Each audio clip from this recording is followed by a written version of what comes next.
So, Mr. Speaker, for us, and I pause because my colleagues are walking out as I give this speech. People are clapping in the gallery for their walking out. And Mr. Speaker, I think that illustrates exactly why I got up here today.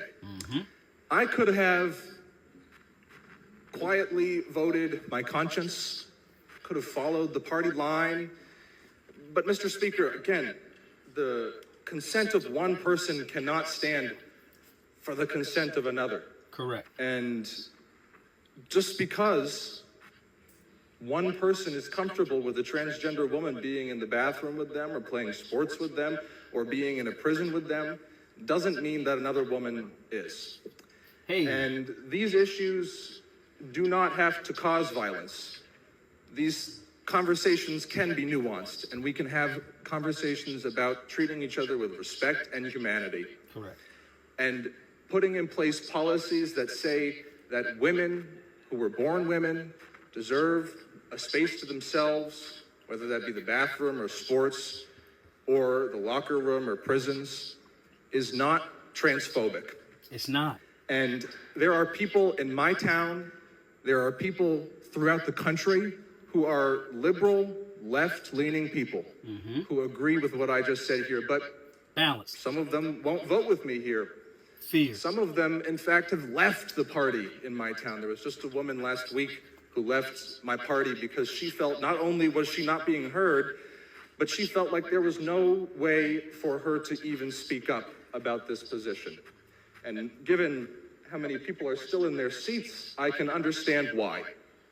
The orthodoxy of the Democratic Party on this issue has left us to where we can't have nuanced discussions. And women are being silenced in this conversation. As much as people don't want to hear that, that is what is happening. And when I talked to people on this side of the issue and this side of the issue, I heard, I don't want any violence to happen against me. I don't want to be disrespected or unheard. I heard that from transgender individuals, and I heard that from women.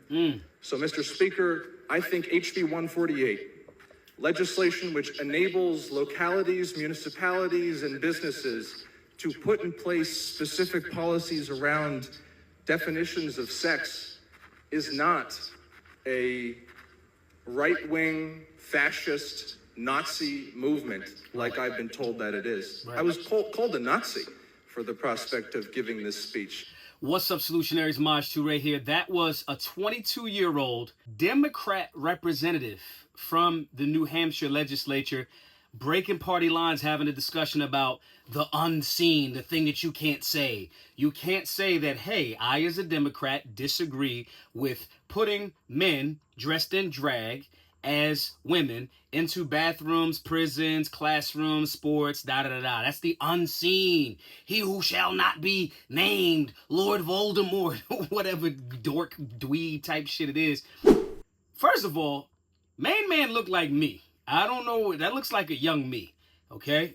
Maybe we related somehow, but he looks like a mixture between a young me with locks, right? Without the beard and all that other good stuff. And I'm somewhere, if we check out Me23 or Ancestry.com, I never did that shit. You shouldn't have either, because now Ancestry.com is selling your DNA. But anyway, maybe if we check that, maybe we got the same gene pool or something like that. But anyway, this young representative is in essence saying, no, I'm breaking with party lines. And having that discussion with people within his party, some of his colleagues on his side of the political aisle, the left of the aisle, the left. They decided to get up and just walk out as he was having that conversation. They knew he was going to say, hey, I'm not going to be in alignment with this. I'm going to break party lines. This is the reason why the founders of America, guys like George Washington, did not want a two-party system.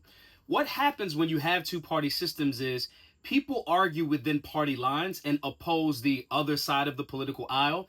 They're arguing against the other side of the political aisle, not what's best for Americans. And in a lot of instances, this is what happens. And Democrats have this like serious, both sides do, but I think that the Democrats have it a little bit more. And when I say both sides, I mean Democrats and Republicans, the two biggest political parties in America. Democrats also suffer from this issue where they love diversity. Like I said, he looked like me, right? He got locks. He's articulate. He looks handsome. Not saying I'm handsome, but we all know I'm kind of handsome. My point here is they like that diversity. They want the diversity, equity, and inclusion until it's a diversity of thought and a diversity of ideas. And I'm not just saying it's only the Democrats, but this is an example of it being for the Democrats, especially when someone can articulately explain and break down their points. Y'all like DEI, and I like the actual term of what that means. I do think that there should be diversity. I do think people should have equity in the companies that they kill themselves for, the things that they kill themselves and work very hard for. And I think people should be included, and that all should be based on merit. Are you hardworking? Are you trying to earn that equity? Can we have diverse thought? And then include everybody in that process in a meritocracy, in a meritorious way. I'm 100% with that, not what it's been perverted and bastardized and turned into. And obviously, the Democrats say they want DEI based on the real definition or the fake one that they make. But when somebody like this shows up, a young person that's the future of our political class, right? When they show up and do that, then they go, oh, I'm walking out. I'm not supporting him. They literally called main man a Nazi. The black dude, the 22-year-old black dude, with locks. He's called a Nazi because he's saying, hey, I kind of disagree with this from a nuanced perspective. I've listened to other women. I've heard that perspective. This is a serious, serious masculinity problem. The Democrats do not do well as more and more young men are getting in the Solutionary 9. They go into the gym. They dealing with their family. They're being more serious about finance and having some independence as it relates to where they generate their resources and financial interests from. So they don't have to just toe the line because that's where their bread is buttered. When you have that, you have more young men that are going to be more masculine and independent thinkers. We say we want free thought.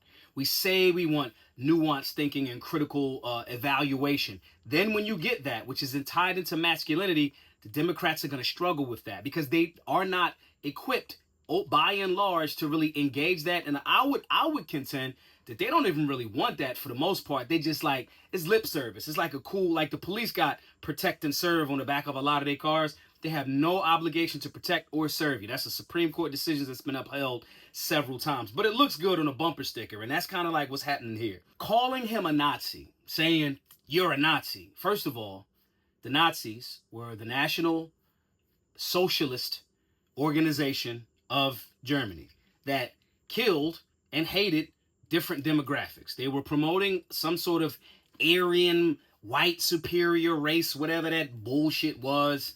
Nonetheless, this is another manipulation of them trying to shift the definition of words. Even if they call them a fascist, because that's another one that they tap into. Oh, you a fascist because you're... But that wouldn't even work either. But to go to the extreme of calling the young 22-year-old black dude a Nazi because he's saying, I've paid attention to people. I've been diverse in my thought.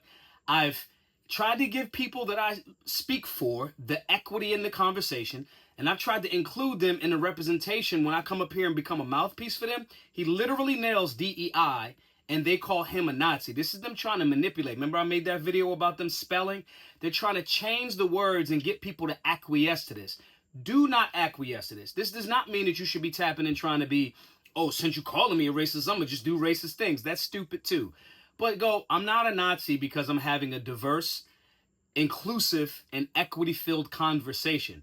We, as the Democrat Party, aren't we about diversity, equity, and inclusion? And if we are, you shouldn't be calling me a Nazi because I want to represent the people that I actually have listened to from my constituents that are saying, hey, I'm not all the way comfortable with that. But I don't know, Maj, you trying to ask too much about the left. They're never going to listen to their actual words. Maj, this kid's never going to be able to make it long in politics.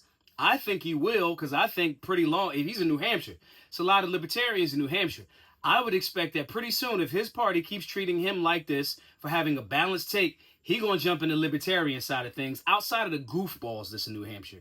There's real hardcore, liberty-minded libertarians in the state of New Hampshire, and I wouldn't be surprised if he isn't gonna go in that direction soon. But whatever you think about my perspective, put it in the comments below. If you stump me, you get right, you bring something up that I'm like, you're correct there. I'll tell you you're correct in the comment section. It's wild in the comment section. Get down there.